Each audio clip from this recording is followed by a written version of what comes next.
ballsy badass Shotzi Blackheart, and you're watching True Hill Heat. Hello. It is me, your True Hill Phenom, SP3, and we are back once again with another review, this time reviewing the end of the last tournament of the year for New Japan Pro Wrestling. It is the World Tag League 2025 final review, discussing what went down with TMDK Gabe Kidd Yota Tsuji in the final of this year's tournament.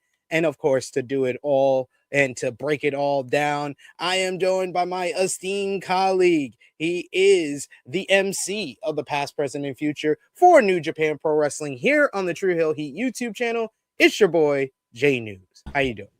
Doing all right, brother. Doing all right. Good morning, good afternoon, and good evening, ladies and gentlemen. It's been a long time coming. You know, I take these hiatuses from time to time, but we're back at it again here, talking this World Tag League final and things of that nature. And some good things happen. Some real typical common things happen during this tournament as well. And where we ended up, I thought, was one surprising, but secondarily also a very good way to go about how the majority of the year transpired. The ending to this tournament was fitting, and it was positive, especially going into Wrestle Kingdom. So we'll break it all down.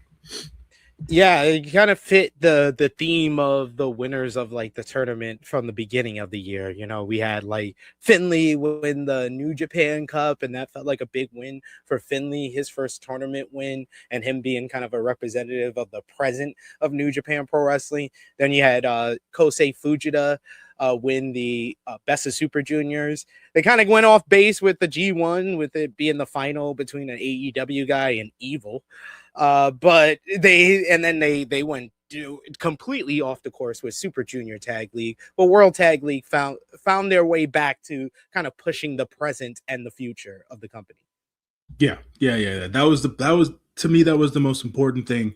I think the major consensus, regardless of how we all approach it, all of ourselves included in the talking head space of New Japan, is that we want the future of the company to be bright, for the now and the present and the future talent of New Japan Pro Wrestling to be in the forefront come by the end of Wrestle Kingdom. And I think that with what happened at the World Tag League, we're heading in that direction, at least. But we can be swerved, as we know very much. So. Yes, Gato never likes to make things simple for us. Yeah. We would love for it to be simple, but he never wants us to be simple. But we appreciate y'all if you're joining us for the premiere of our review here, the day following the World Tag League final. If you're with us live for the premiere, drop the thumbs up. We appreciate you. Show your appreciation back that way. If you're watching us on demand, you could do that as well. You can share this video with all your wrestling fans, friends, and family on all your favorite social media platforms. And if you're new to the True Hill Heat YouTube channel, hit that subscribe button, hit the bell to stay notified for all the great content here. And of course, sound off in the live chat. We love to interact with all of you guys. Hear your thoughts on the New Japan Pro Wrestling's World Tag League 2025 tournament, as well as the final. And what did you think about the winner? Did New Japan get it right or not? Let us know in the live chat as well as in the comment section, and let's keep the conversation going right there. Before we go into everything, there is a lot to discuss from the world of New Japan Pro Wrestling, including Wrestle Kingdom 20 is officially sold out. J-News, 50,000 in attendance, January 4th, 2026. We now know the full lineup for this year's Wrestle Kingdom, which is a twofold question of what's your reaction to New Japan Pro Wrestling's Wrestle Kingdom being officially sold out. 50,000 in attendance. Is going to be the most attended event at the Tokyo Dome in about 27 years since Antonio Inoki's retirement at the Tokyo Dome. So 50,000 in attendance. What's your reaction to that? as well as what is your reaction to the lineup, where we're getting a very reduced lineup in comparison to Wrestle Kingdom cards of the past. It is a 7-match card for this year's Wrestle Kingdom. We have the double main event, is what they're calling it, the double title match between Yota Tsuji and Konosuke Takeshita for the IWGP World Heavyweight Championship and Global Heavyweight Championship. The main event is officially going to be Hiroshi Tanahashi's retirement match against Kazuchika Okada. You have the Evil and Aaron Wolf Never matchup. We got a 5-on-5 matchup that was made on this show that we're going to discuss here. We have the women on display in a double title matchup, as well as it's going to be NJPW Strong Women's Champion versus IWGP Women's Champion. But like, I was very much surprised this morning waking up and seeing this lineup of only 7 matches, because you know, I just expect Wrestle Kingdom to be like the 8 at the very least 8 matches, but I'm used to like 9, 10 match Wrestle Kingdom cards. And, you know, we have the number 1 contendership for the IWGP Junior Heavyweight Championship, which they're kind of trying to make into a whole storyline of, oh, Doki's avoiding defending the title at the Tokyo Dome and stuff, which kind of opens the door if they want to add a extra matchup and add the title match. Like Doki says, oh, I attacked the challenger, I'm going to take the title match right now. They could do something like that to get an 8th match on the card, but it is very lacking and very telling of where the New Japan roster is, in my opinion, that we're not going to get an IWGP World Tag Team Championship matchup. It was made official that the winner of the World Tag League will face the champions on the main event of New Year's Dash instead of Wrestle Kingdom, which, I don't know about you, that makes no sense whatsoever to me. And the reasoning of, oh, we want to be the champions at the end of the first event after Tanahashi is a load of crap. What's your reaction to all of this? So first things first, you know, New Japan's gonna New Japan at the end of the day. So there's that part of it. Then secondarily, in reference to the sellout, it's well deserved at the end of the day. This is Tanahashi's retirement match. I'll say this being Tanahashi's retirement match, and this is my own personal take, my own personal opinion, not in a bad or malicious way. I can give a crap less what anyone else thinks. At least I know at the end of this show, I won't be pissed off at the finish of this match. So there's that. This celebration of Tanahashi's career is going to be lovely. There's going to be flowers. There's going to be streamers. There's going to be emotions. I know there won't be some screwball finish for whatever reason. So I'm good with what's going on. Thanks to the New Japan fans around the world for selling this out for Tanahashi, for the ace.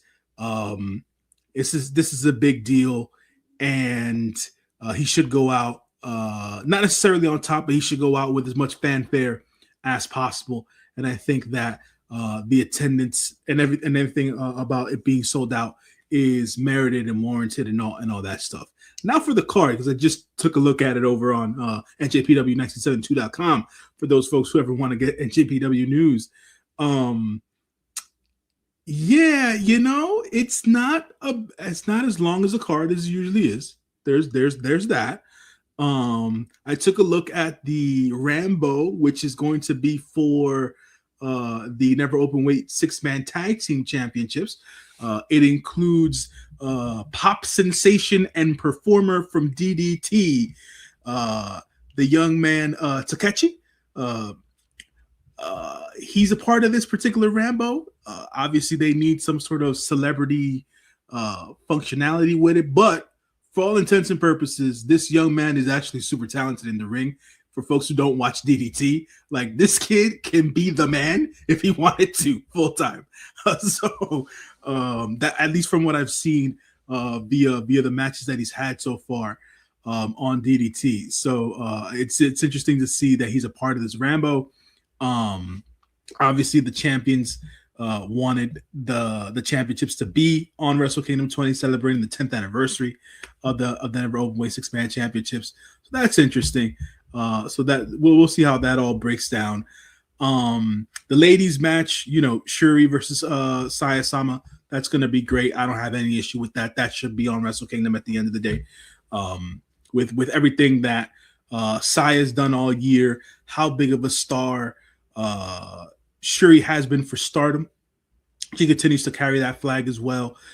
So this is a big match for those two ladies. I'm sure they'll show out here for not only Stardom, but Bushiroad as a company in general. I wanted to talk about the 5-on-5, right? We could talk about it more when we get to the matchup. Probably better. True. If we do it that way. But that's there, right? We still don't necessarily know some of the United Empire components in that match. So we'll see how that all ends up. Hanare is on the graphic, so shouts to Hanare for the comeback at Wrestle Kingdom. And yeah, everything else, it's what we've expected. The Okada versus Tanahashi match being the main event. I didn't necessarily know if they were going to go with that, to be quite honest. I wasn't sure, but hey, I knew it after the sellout. When they were close to the sellout, they had no choice.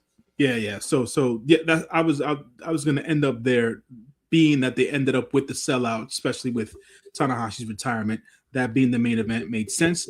Beforehand, I didn't necessarily know if they were going to end it that way, but it's a smaller card, meaning it's going to be a shorter runtime.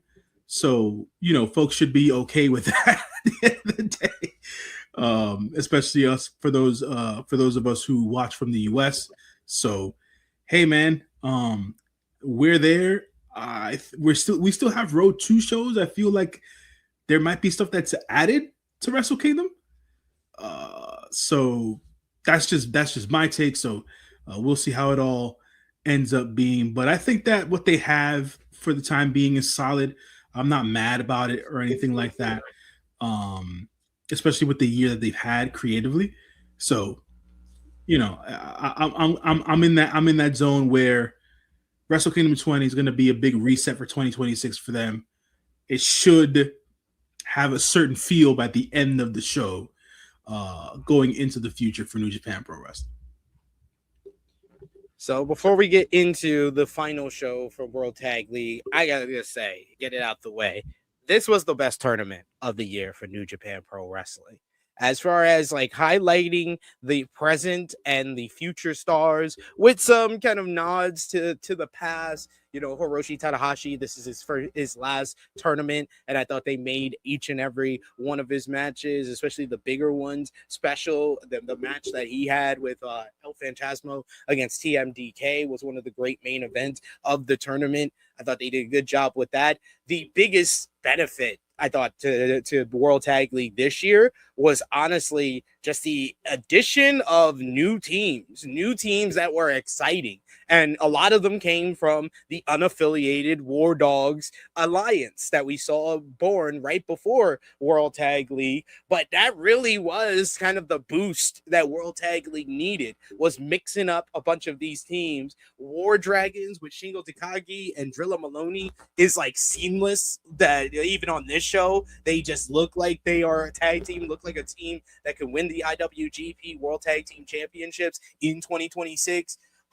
David Finlay and Hiromu Takahashi probably had the best story of any tag team in the tournament, with Finlay using Hiromu as a weapon and Hiromu not wanting to be Finlay's weapon, and Finlay basically having matches where he's facing 3 people because he's kicking Hiromu in the stomach and doing buckle bombs and not hitting the opponent. He's doing a buckle bomb to Hiromu. It's some of the funniest stuff that I think I've seen Finlay and Hiromu do in a long time in New Japan, and and Gato's added to that act as well. And then Gabe Kidd and Yota Tsuji, who had this like competitive rivalry within a tag team that made them like this force that was could not be stopped, to the point that they beat the IWGP Tag Team Champions to make it into the finals, the Knockout Brothers. So those three teams were really kind of the bigger boost to the tournament. I think the MVPs of the tournament wound up being the winners of the tournament, TMDK,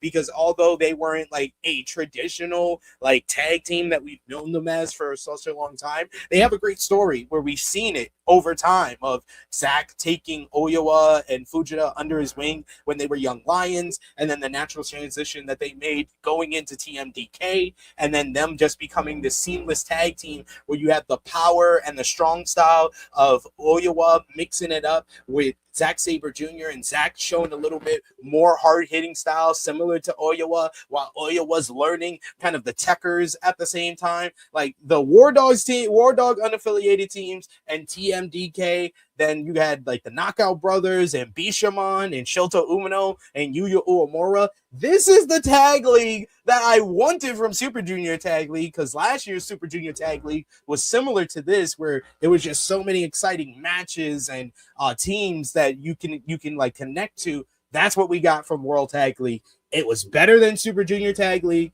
We didn't have I mean, maybe it was because of how I watched it, where I didn't wake up a lot for a lot of the World Tag League lights, so I would watch it and I would cherry pick, and I would not watch House of Torture matches. So there was 2 House of Torture matches, or more than a couple on one block, and only 1 House of Torture match on the other block. And I even caught a couple of Ren Narita and Sonata's matches. So it wasn't the House of Torture infective mess that was the G1 climax. It didn't have kind of the ups and downs that the Best of Super Juniors had at the beginning. It had a great final, but the Best of Super Juniors had its ups and downs during block play, as far as like attendance and people getting into it and star matches like that. And New Japan Cup was good, but the World Tag League, it just got me excited as well. Like, I was seeing great matches, but at the same time, I'm excited for tag team wrestling in New Japan for the first time in forever.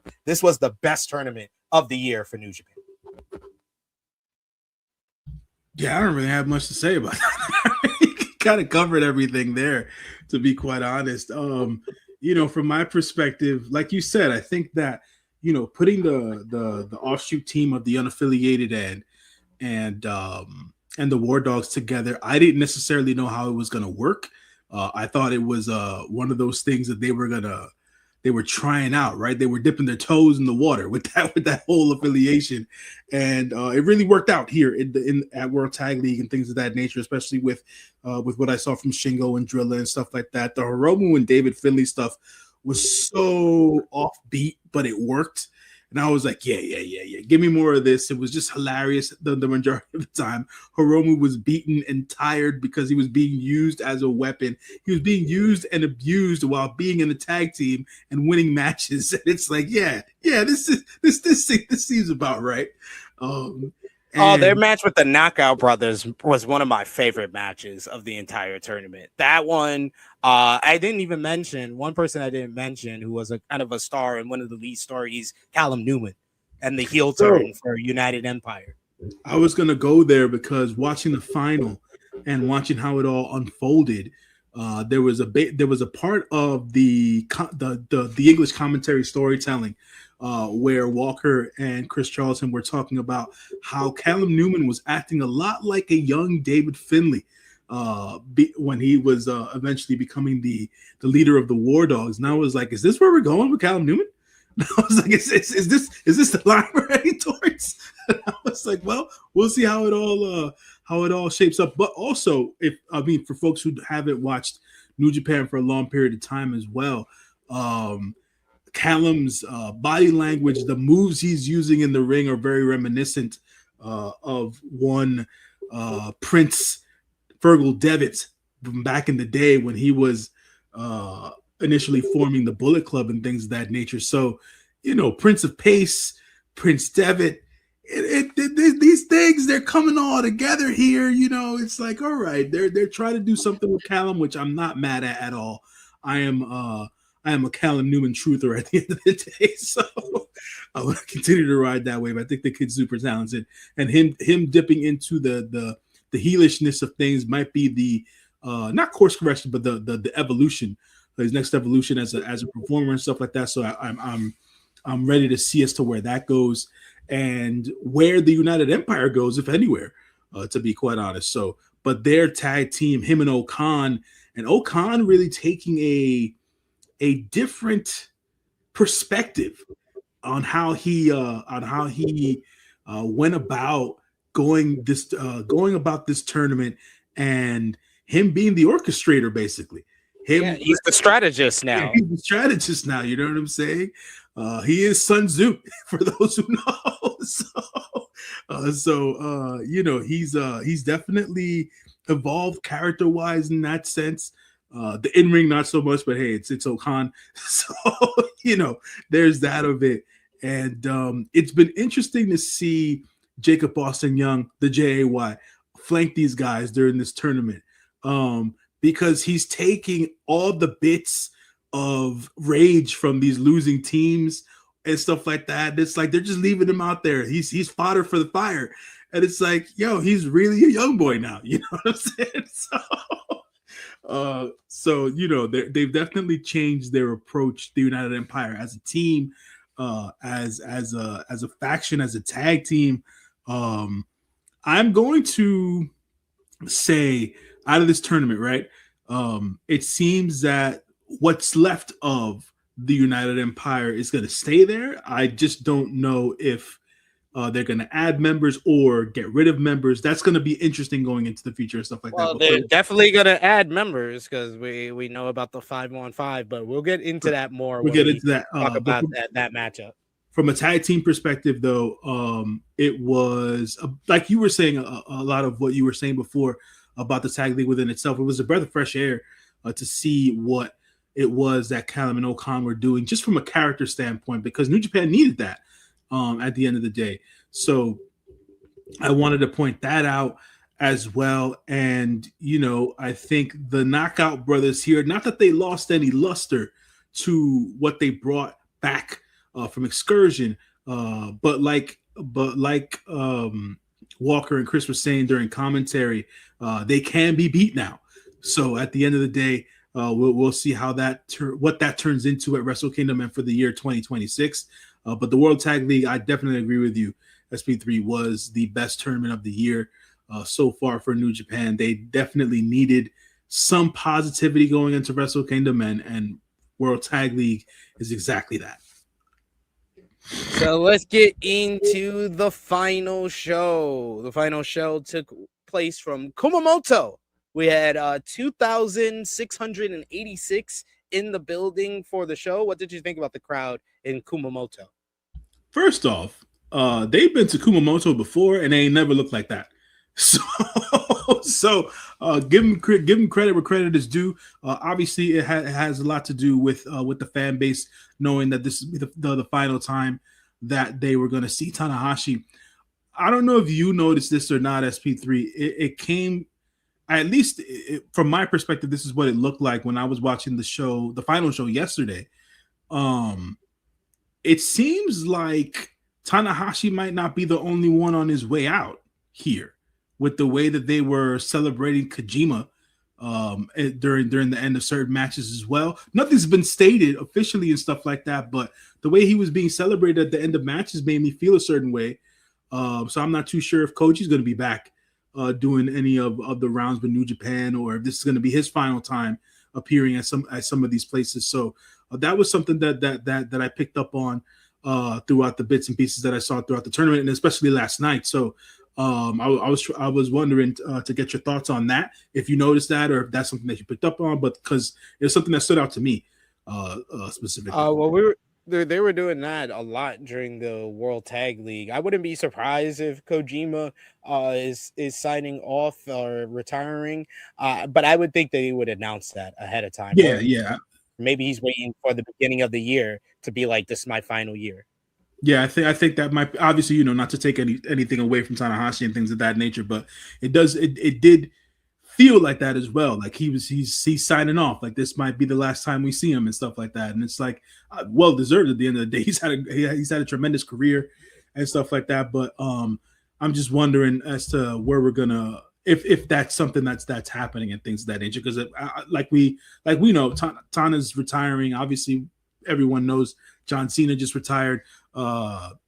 Tiger Mask 4, he's retiring in 2026 and things of that nature. So AJ Styles. So there's a lot of guys we grew up on in this generation calling it a career in 2026. And if we're gonna be adding Koji to it, that's definitely another blow to this generation of wrestlers. So I wanted to put that out there just to see if I was bugging out or not from what I was watching during the tournament, especially here in the final as well.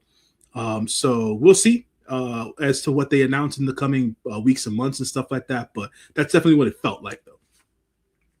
Opening contest, we had an NJPW World Television Championship Open Challenge. El Phantasmo making his 4th defense of his 2nd reign, and it was answered by Hartley Jackson, Big Jag, Jagged Edge, out here in these streets. This was your typical kind of bigger man power wrestler versus the speedy high flyer with El Phantasmo keeping Hartley Jackson on his back foot by peppering him with strikes and moving fast around him. However, Hartley did get his hands on the champion, hitting the Jagged Edge, only for ELP to kick out. Eventually, ELP would hit the sudden death. He then followed up with the CR2, impressively picking up the big man. And then he headed up out to the apron and he hit Thunder Kicks 86 to pick up the victory here. Just over 11 minutes, El Phantasmo retaining the NJPW World Television Championship. I gave this one 3 stars. What did you think? First off, I was definitely surprised that it was Jag answering the call here for the TV championship match. Decent match all around. It's rare that we get to see Hartley Jackson do one-on-one matches in New Japan, because he's always in all these tag matches and stuff. And when I turned on the broadcast for it, or the stream for it, should I say, I was like, okay, we'll see what we get here. The Jag's not necessarily the most mobile of people, but he was able to turn it into a decent match, man. So him and ELP put on a good way. They put on a good match to start the show. Gave folks something to bite on, something to chew on to start the show. ELP looking good. After this long tournament that he had tagging with Tanahashi, and Jag showing that he can definitely do the one-on-one matches. He doesn't always have to do the tag matches and stuff like that. So good opener to start off the show. So I definitely agree with you. I think 3.25, 3.5, not a bad way to go about it. I'm interested to see if ELP is going to defend his title at New Year's Dash, because it seems like they are going to be bolstering up this New Year's Dash show to kind of get a lot of people to get another sellout right after Wrestle Kingdom, since there's going to be 50,000 wrestling fans in the vicinity.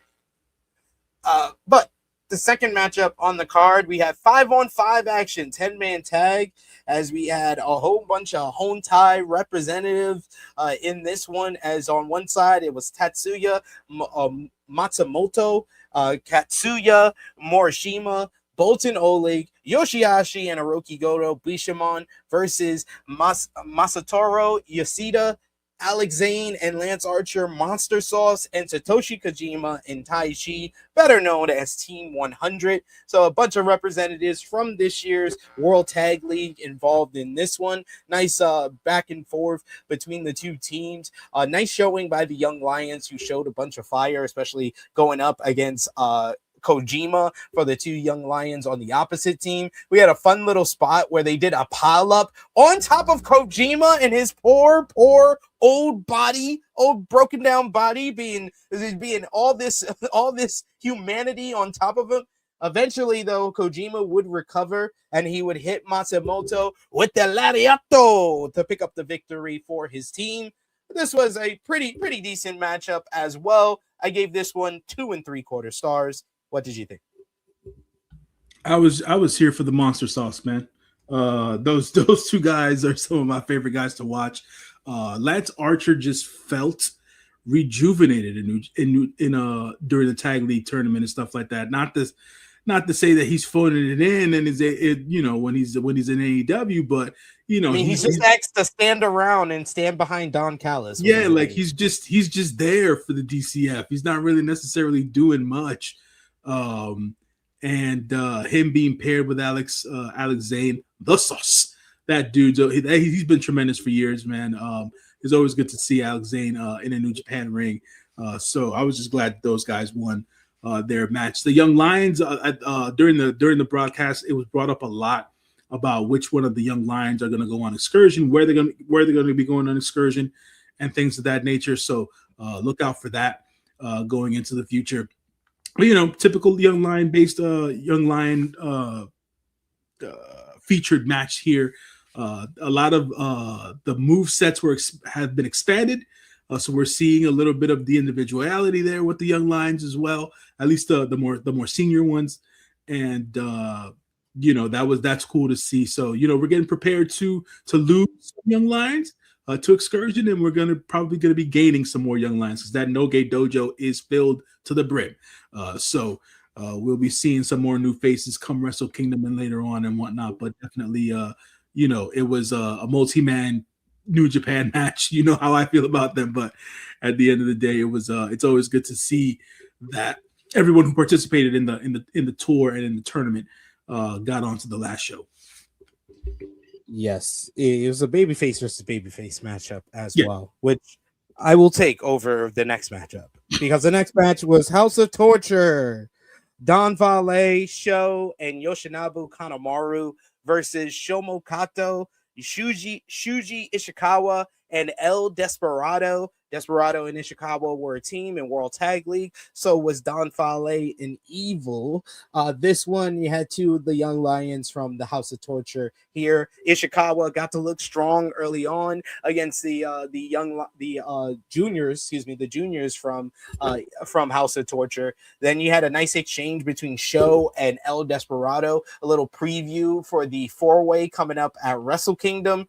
However, we got nonsense from these guys as Don Fale came in without being tagged. He delivers the grenade to Shomo Kato, and then they get the win. Sho gets the cover. 1, 2, 3. House of Torture win. It was 5 minutes. I will never get back again.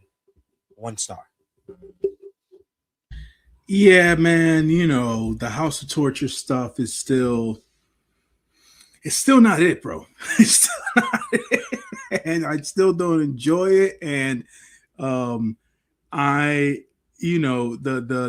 level of acceptance you have to come to when watching these House of Torture matches is one of those where it's just either bathroom break or like, let me go get something to eat or whatever have you. And it's tough, man, because the majority of the guys who are in the House of Torture are talented dudes. So it is what it is there. But anytime a match has Don Fale in it, I'm just not. It ain't for me, man. It's just not for me. Well, guess what? We got more House of Torture because we had a 6-man tag team matchup up next. House of Torture represented by IWGP Junior Heavyweight Champion Doki, teaming up with Chase Owens and Yujiro Takahashi, who are in this year's World Tag League, versus the aforementioned War Dragons, Shingo Takagi, Drilla Maloney, and an honorary War Dragon, but full-time War Dog, Taiji Ishimori. Loved how Ishimori seamlessly fit in with the War Dragons, who have their own vibe to one another. Like, they just feed off of intensity and barking and making loud noises and flexing. That's what the War Dragons are all about. But it's been great to see how seamless Shingo and Drilla just feel like a tag team that's been around for years, and they've only been teaming. And I think that comes off the heels of all their great matches that they had throughout 2025. They created this chemistry with one another that has worked really well as a tag team. They were battering the members of the House of Torture with chops and lariats throughout. We had one moment where the House of Torture looked like they were going to take advantage of things, but the War Dragons were very quick to snuff that out. And eventually they put Chase Owens away with the War Dragon 1, 2, 3. The War Dragons and Ishimori pick up the victory here. This was pretty decent as well. I thought that this was better than the previous two trios matches. So I gave this one 3 stars. What did you think?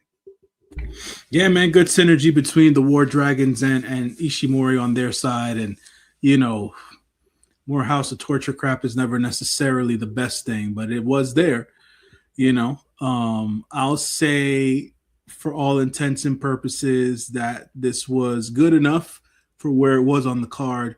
It helped the show go briskly along, which is what I liked. So they did also tease the Ishimori and the 4-way coming up at Wrestle Kingdom, and they talked about Doki not willing. The reason why there's no IWGP Junior Heavyweight Championship matchup is because Doki is choosing not to defend the title at Wrestle Kingdom.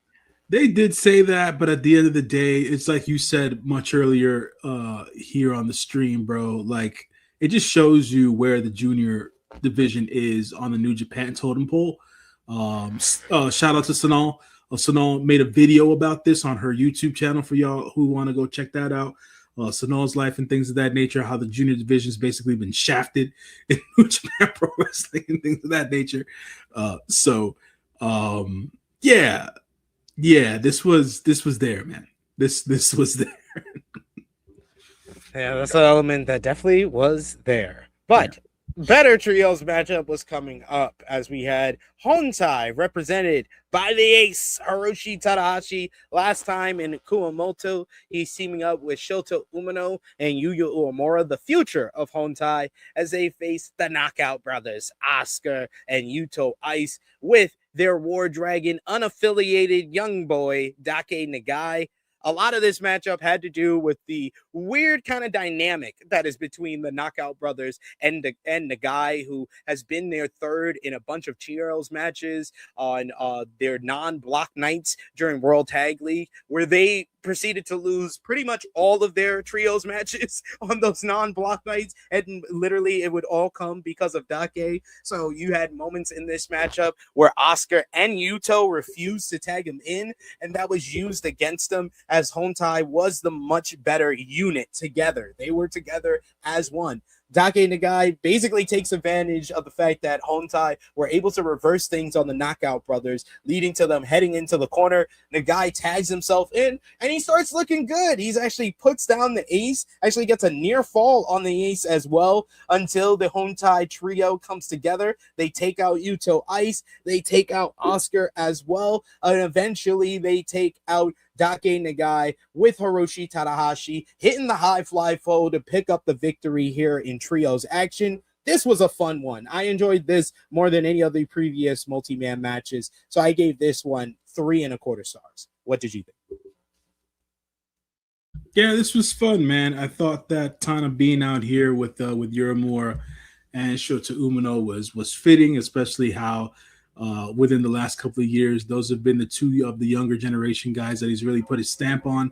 Like you said, the future of Hontai and things of that nature. So that felt well. I watching Dake Nagai in the corner there with Yuto Ice and Oscar was just like, this guy just doesn't fit the bill. Why is Dake Nagai here? It's like, what's going on? He was really being just kept out of the match. They refused to tag him, and then obviously we knew where this was going. If you've been watching enough of the tournament and things of that nature, by the end of the match, Dake Nagai was gonna obviously tag himself in and get pinned, which is exactly what happened. And it continues on with how great of a personality and character Daiki Nagai has been as a young lion for New Japan. And yet again, I'll stress this, like I've been saying before throughout the year, when it comes to New Japan stuff, especially with the younger guys and the young lions, it seems like they have a good crop of guys going into the future for New Japan. Man, it's just featuring them and booking them correctly is what's going to help elevate and keep everything afloat. And New Japan's got to get that under control. But for this match, it was just fun seeing the interaction between the Knockout Brothers and Daiki Nagai, or the lack thereof, should I say, on that side. And also, not to take anything away from their beef, it just seems like Yuto Ice and Oscar just hate Shota Umino. They hate Shota Umino, and they have it out for that dude. Not so much Uemura. Uemura's got he's competitive. Oh no, Yuto hates Yuya. But for obvious reasons he hates Yuya, but Oscar not so much at the end of the day. So, but yeah, man, they have it's an interesting dynamic between those four guys. So I'm sure we'll see them face off against one another down the road. And stuff like that. There's always going to be a built-in history between all four of them and all that stuff. So that ferocity is always there between specific. I mean, when Oscar and Shota were in the ring with one another yesterday, I was like, this just seems personal right now. like why are they beating the crap out of each other? It's the last match of the tournament, boys. Take it easy. I was like, y'all going home. But it is what it is. Fun match to watch at the end of the day with all the parts included.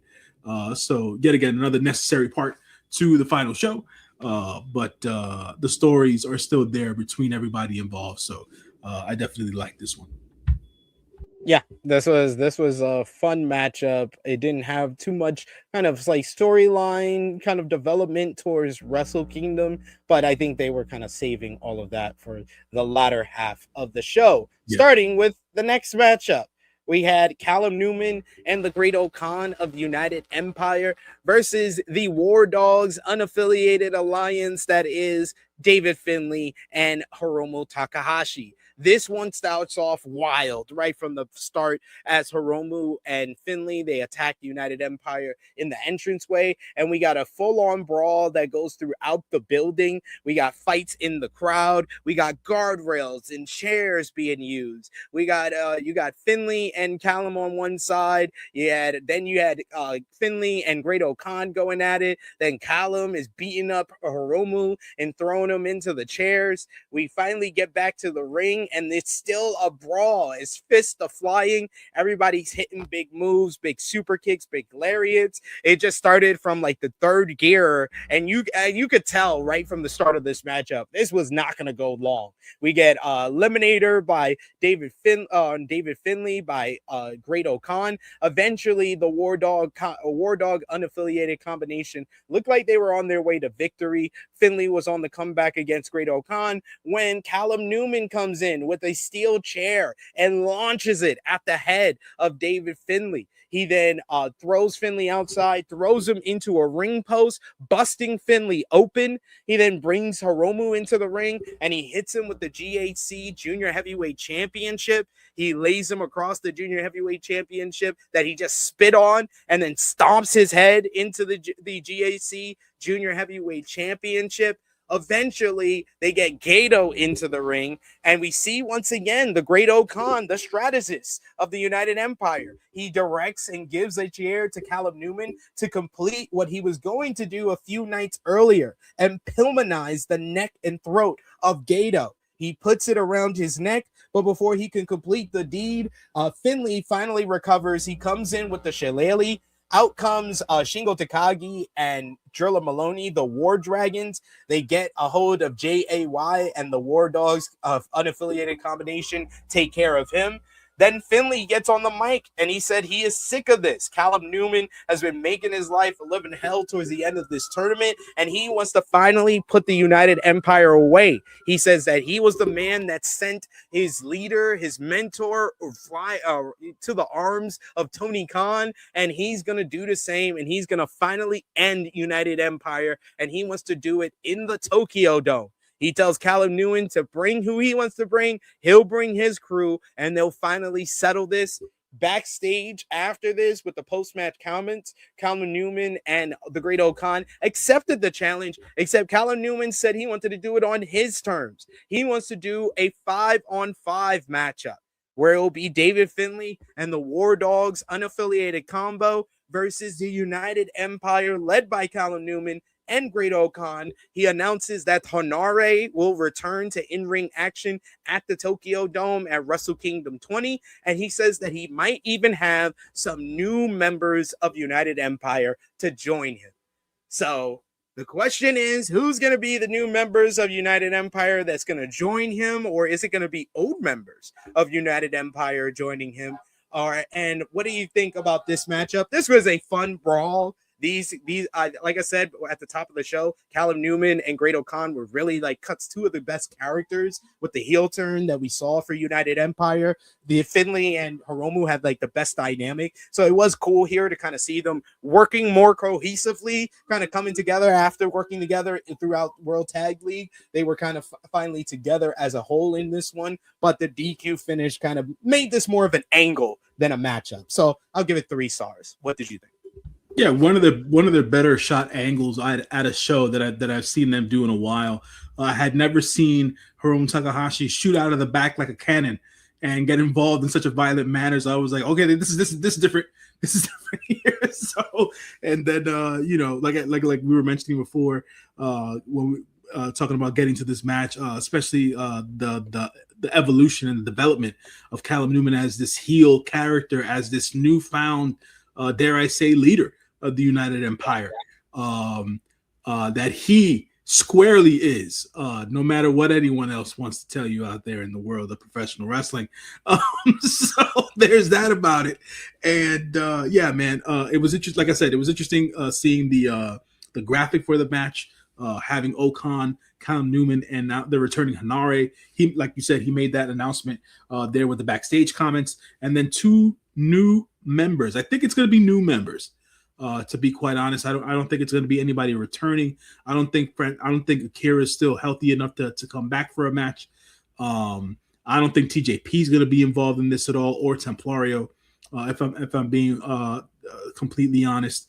So who's your prediction? Who's your prediction? They were talking about some sort of an anonymous benefactor when it came to the United Empire, and I honestly, man, I don't know. I don't know. I'm trying to remember if there's anybody who's currently on excursion, and I don't think there are anybody who's currently on excursion. Well, I think it is anonymous benefactors. You know what would be funny based on who he's facing? The newest members of United Empire are 2 good brothers. So it's interesting you say that, because they did make their debut and appearance on Noah recently. So I'm not sure how well that relationship is going necessarily. You saw Naito and Bushi is going to be on the Noah show. Correct, because obviously their relationship with Bushiroad and New Japan is broken at this point. So yeah, man, I'm not sure. Would it be cool? I think so. I'm just not sure with how everything's been going down financially for Bushiroad and New Japan as of late. So, Wrestle Kingdom being a big gate and everything else in between. If it's a one-off thing, cool. And if it's, I don't know, man. The Good Brothers being part of the United Empire thing, I don't know, man. I don't know. Anonymous benefactors. You know what I'm saying? It takes a lot of money and all that stuff for what it is that's going on according to commentary and all that stuff. I don't know, man. I don't know. It would be cool, but I don't know. I can't call it right now. I can't call it. I would, in my head, I have like I have members of the DCF coming into it, being, you know, that Don Callis makes his guys money, anonymous benefactor type.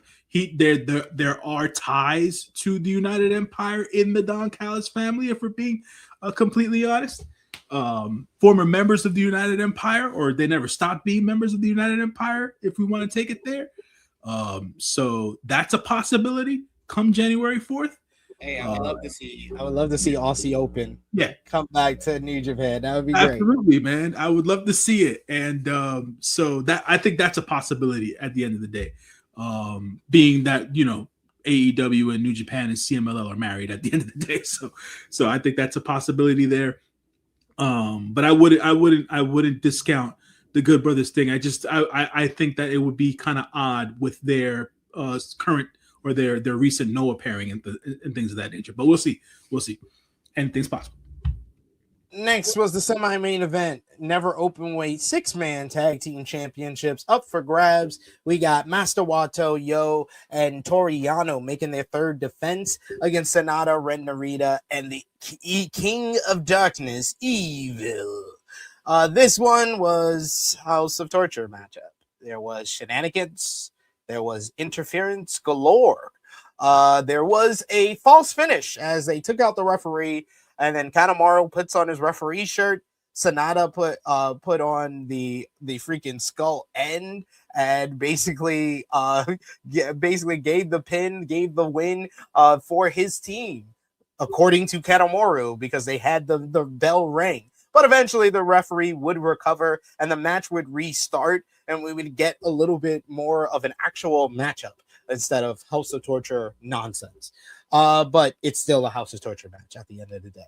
House of Torture tried to cheat with the different members getting involved. This led to Aaron Wolf as they were trying to leave. He cut off the passageway for Evil and the gang and basically forced them to go back to the ring. And eventually it would lead to Yo getting the roll up, the inside cradle on Sanada for the 1-2-3 to give the team the victory here. So good win for the Never Openweight 6-man tag team champions, but this was more here to kind of build up or further build up the big matchup for Evil at Wrestle Kingdom, as him and Aaron Wolf had to be separated post-match as they got into a big brawl with the rest of the House of Torture. I don't know about you, but personally, Aaron Wolf hasn't really impressed me in the build up to Wrestle Kingdom. He looks kind of not coordinated. There's like times where he just looks like he is not the smoothest guy in the ring, and for a guy who is a former Olympic gold medalist, and the automatic comparison that is going to be made here to Kurt Angle, and he's like the smoothest wrestler in the world, it is much noticeable than it would be otherwise. The match itself, I gave it 2 stars. At the end of the day, the match itself was a usual, you know, House of Torture clusterfuck, to call it that. You know, the initial bell, the false finish there with Kanemaru, who still has his referee's license for some reason, and you know, he stole a referee shirt and all that stuff. Funny bit, whatever, I guess. And then the restart of the match and all that jazz. I think it should be noted that during the tag league, Yo and Wato did stage a protest sit-in in order to make sure people were aware of what was going on within the Never Openweight 6-man division and things of that nature. And they wasn't getting no love, and they deserve better and all that stuff. So that was the thing. So that continued to be a thing. And then we got here. Yeah, I don't even know what to say about Sanada anymore, man. I just don't. I just don't, man. You know, I can't defend it. I can't defend it. I can't defend him. It just is what it is, folks. It is what it is. But to your point about Aaron Wolf, it does look, to coin a very, very old school term, it does look like Aaron Wolf has 2 left feet out there. So, and not for nothing, let's be fair here. He's an Olympic medalist in judo, right? He's not an amateur wrestler, right? So that's a different sport altogether. It's a different rhythm altogether. So the transition can't necessarily be easy. I mean, we've seen that before throughout the history of professional wrestling, most recently, especially with Marina Shafir. For those folks who watch AEW and WWE, Marina's also a judoka at the end of the day, and it took her some time to adapt to pro wrestling. So it might be the same thing here with Aaron Wolf. So we'll see how it goes. I just noticed that there was a lot of eye violence in this match, a lot of eye gouging, a lot of eye poking, a lot of just eye stuff, man. You know what I'm saying? And people are sensitive to that. So they got to be careful over in New Japan about that. But I am a bit concerned about how this match between Aaron Wolf and Evil is going to go. If they turn it into a brawl, I might not be mad about it. But I think if they want to set it down into like a wrestling match, it might not go the way they want it to go.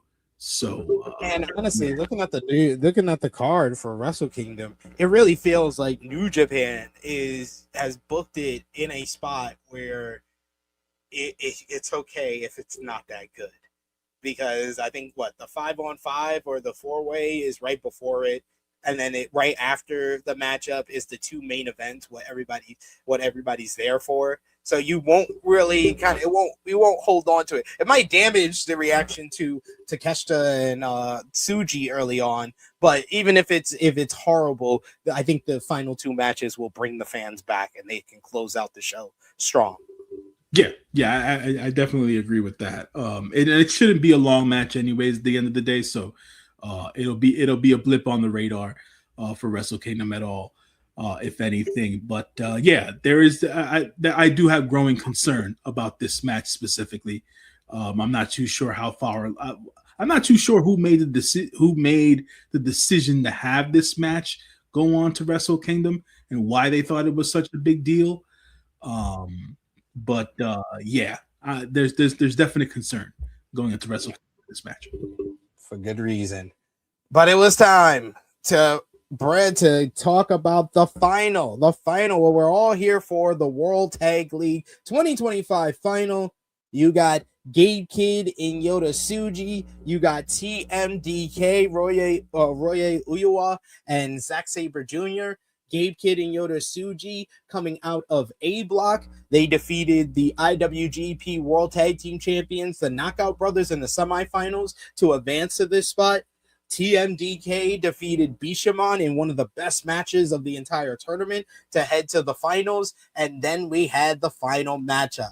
And I want to say, I think Zack Sabre Jr. might go down as one of the greatest tag team wrestlers in New Japan Pro Wrestling history, because he is able to kind of get the essence of all those great 90s tag team matches in Japan. Those all Japan tag team classics that you always used to hear about with all the greats from that era of it was all these great singles for future IWGP champions, GAC heavyweight champions that were having these tag team matches that really felt like 2 different or a couple of different singles matches all rolled into one.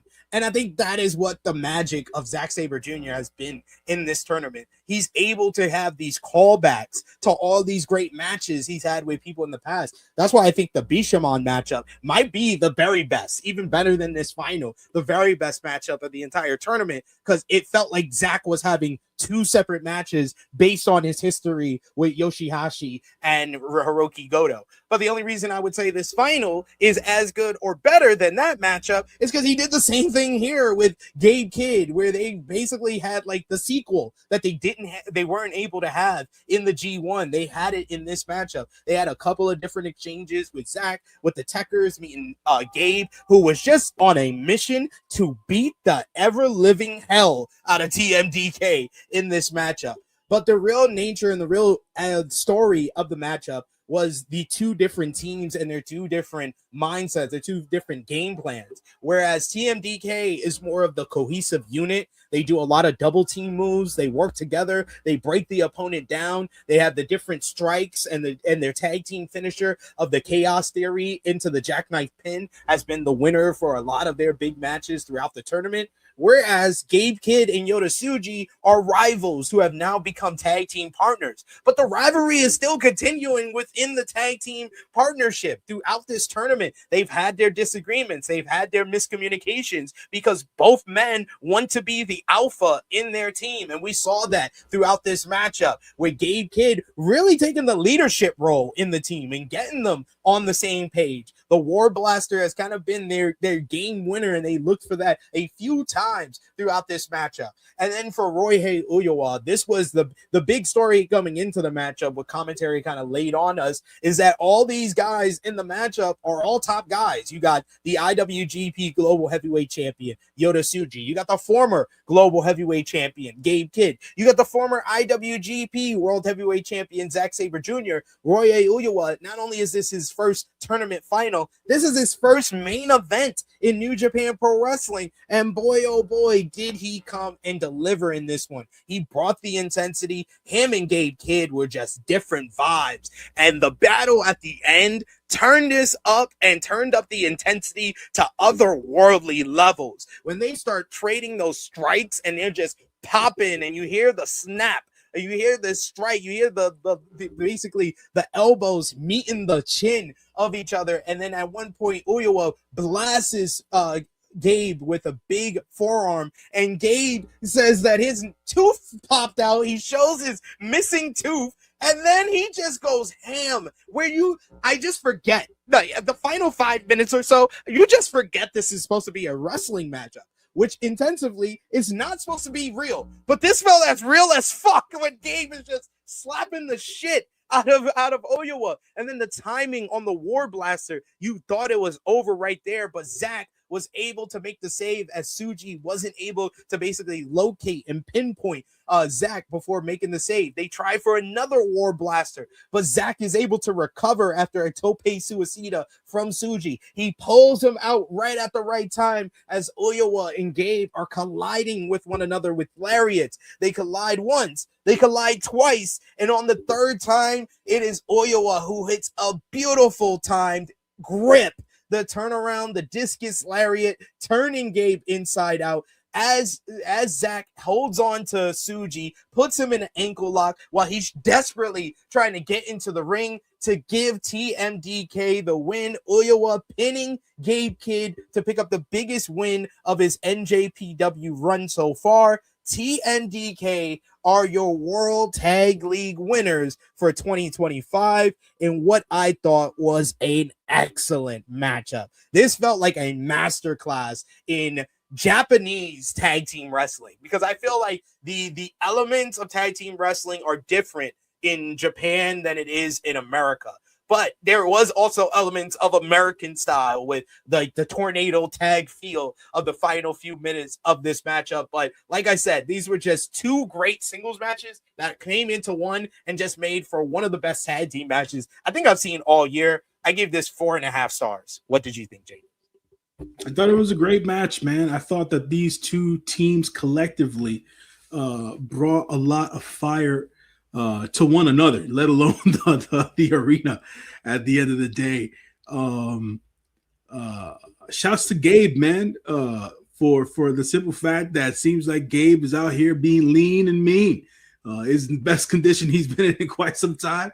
So shouts to Gabe on that. That leading to him having the kind of tournament that he had, him becoming the de facto leader of his team. I did not see happening, which was interesting, right? Him and Tsuji having the kind of relationship that they have from a competitive standpoint, that's going to go on for years when it comes to New Japan Pro Wrestling.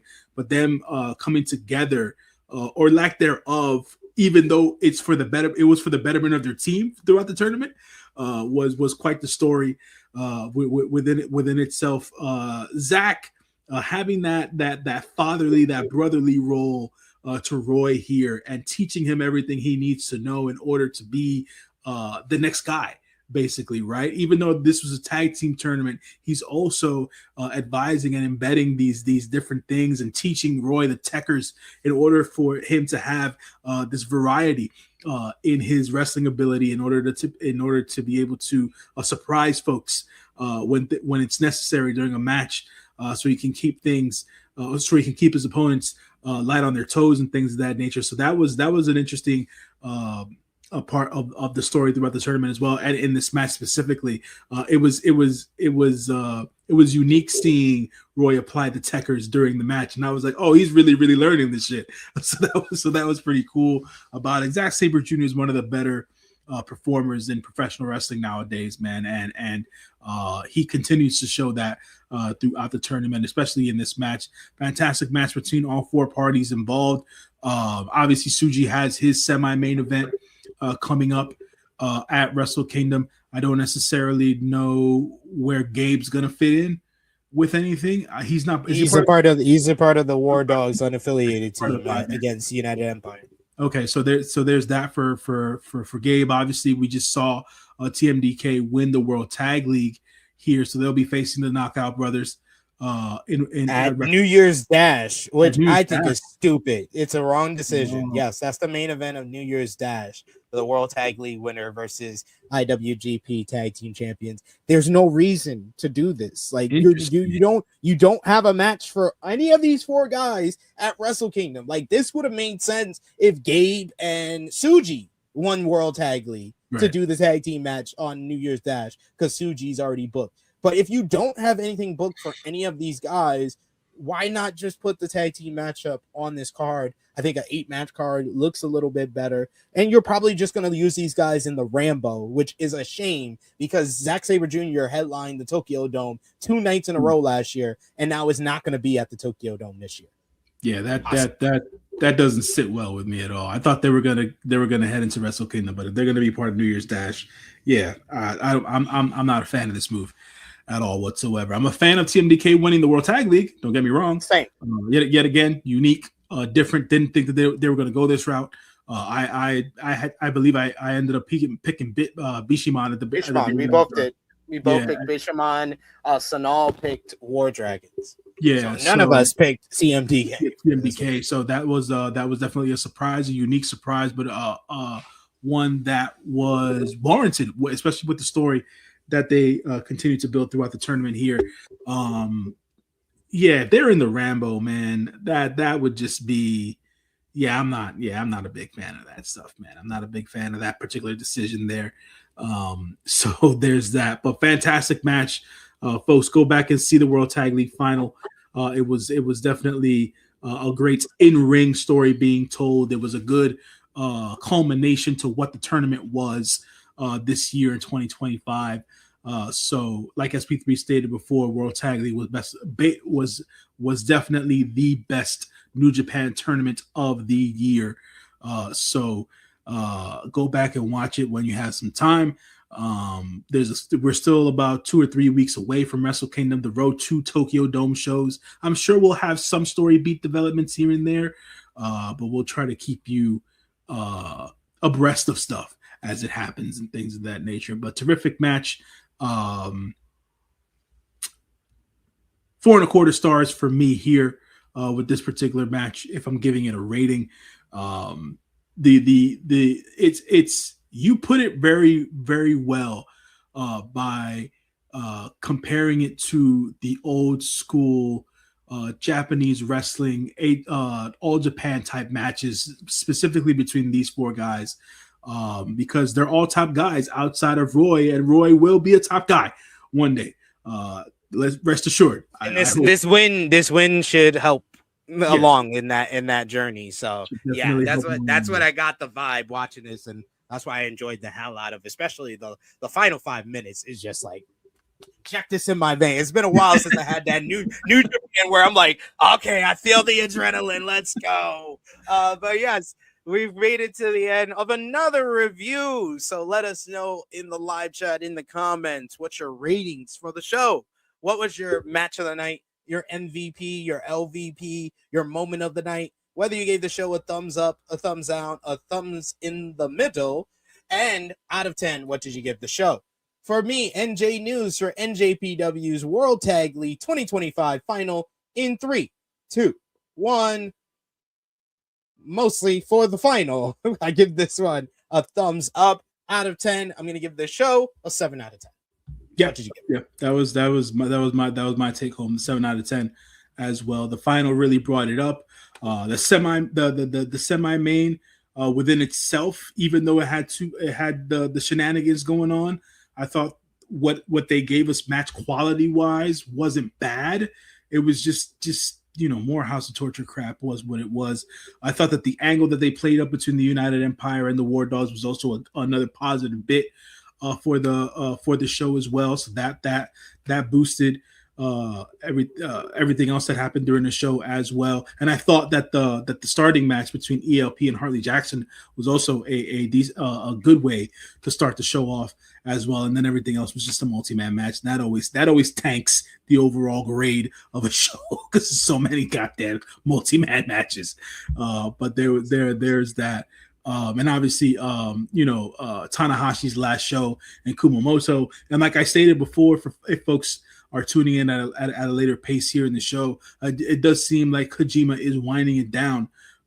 So keep paying attention to that in shows going into the next weeks and months. Not only in New Japan, but Kojima's still making trips out to MLW and things of that nature. So keep an eye on future announcements regarding Koji-san. And hopefully we'll get some confirmation or whatever news going into the year 2026. But yeah, man, good show overall. 7 out of 10 for me. Match of the night, obviously the World Tag League final for me. Yeah, the World Tag League final is the match of the night without question. MVP for the show, I'm going to give it specifically to Ryohei Oiwa for the big win at the end.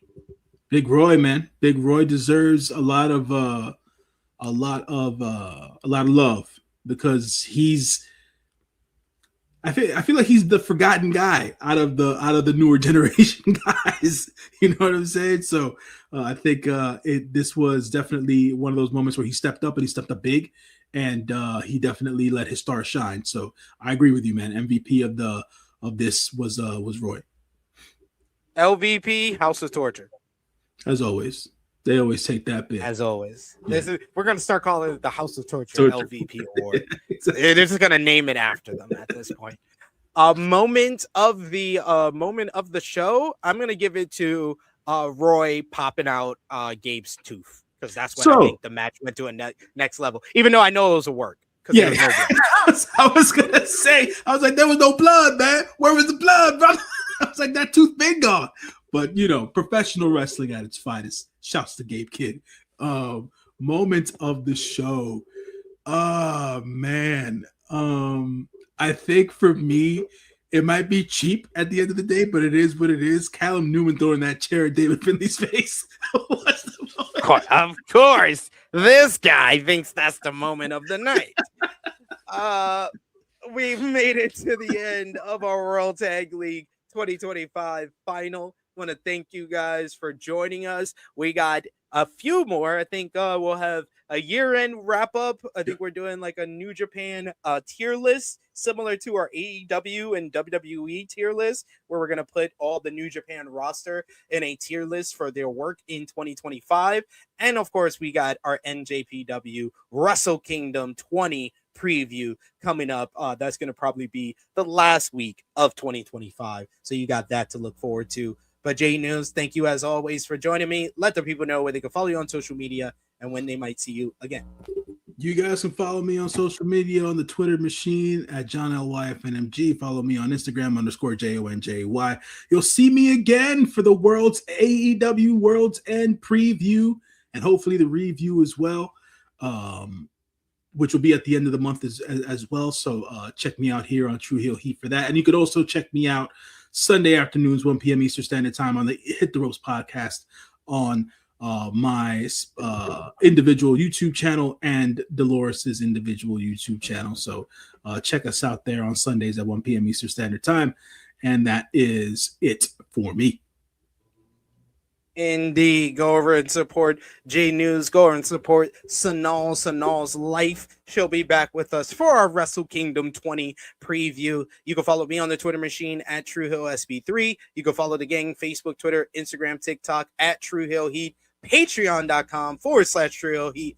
$3 a month gets you exclusive content. The best way to support us when we are not live here. Right now, you can check out our ROH Final Battle 2025 review that is up right now over there. If not, you can check out all the great content we got on the True Hill Heat YouTube channel. Check out the True Hill Heat flagship podcast, True Hill Heat 359, with myself, the True Jaw Josh, joined by Mex of Wrestling's podcast, where we talk about John Cena's retirement. We talk about the AEW Continental Classic, plus much, much more. Check out me and Josh for our review of WWE Saturday Night's main event, John Cena's final match, where we break down the final match of John Cena against Gunther and the reaction from the fans to the result, as well as to Triple H with a big smile on my face. And of course, we will be back with you tomorrow, 1:05 p.m. Eastern Time, with Rated Raw Review, reviewing tonight's Monday Night Raw. So join me and Top Guy JJ for that.